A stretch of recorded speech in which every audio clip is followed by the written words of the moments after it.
بسم الله الرحمن الرحيم تبارك الذي بيده الملك وهو على كل شيء قدير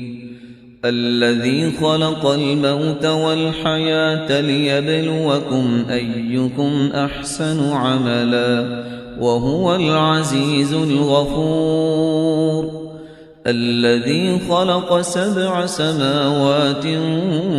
طباقا ما ترى في خلق الرحمن من تفاوت فارجع البصر هل ترى من فطور ثم ارجع البصر كرتين ينقلب إليك البصر خاسئا وهو حسير ولقد زينا السماء الدنيا بمصابيح وجعلناها رجوما للشياطين وأعتدنا لهم عذاب السعير وللذين كفروا بربهم عذاب جهنم وبئس المصير إذا ألقوا فيها سمعوا لها شهيقا وهي تفور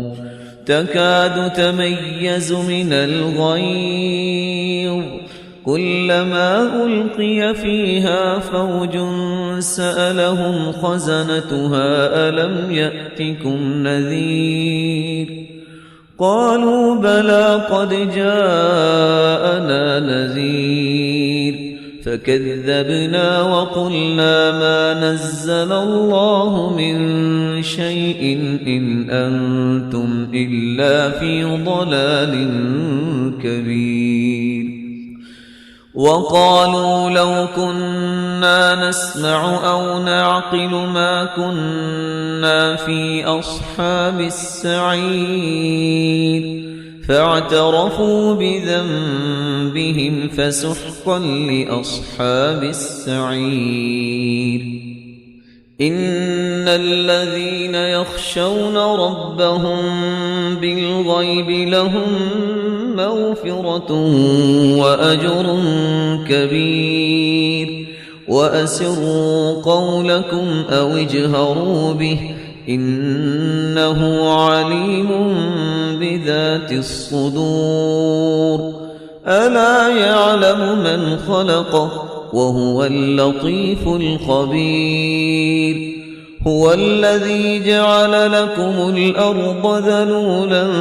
فامشوا في مناكبها وكلوا من رزقه وإليه النشور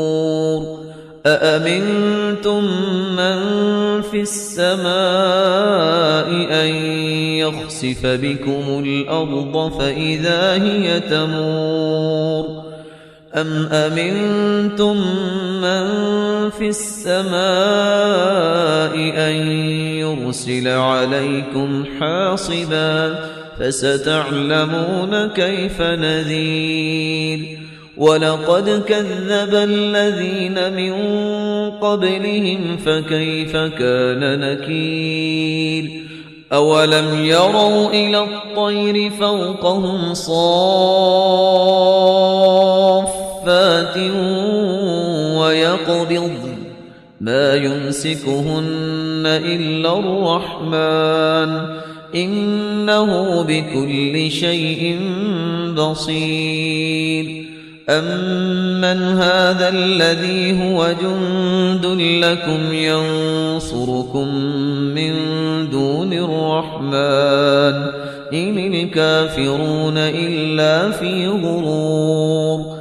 أمن هذا الذي يرزقكم إن أمسك رزقه بل لجوا في عتو ونفور أفمن يمشي مكبا على وجهه أهدى أمن يمشي سويا على صراط مستقيم قل هو الذي أنشأكم وجعل لكم السمع والأبصار والأفئدة قليلا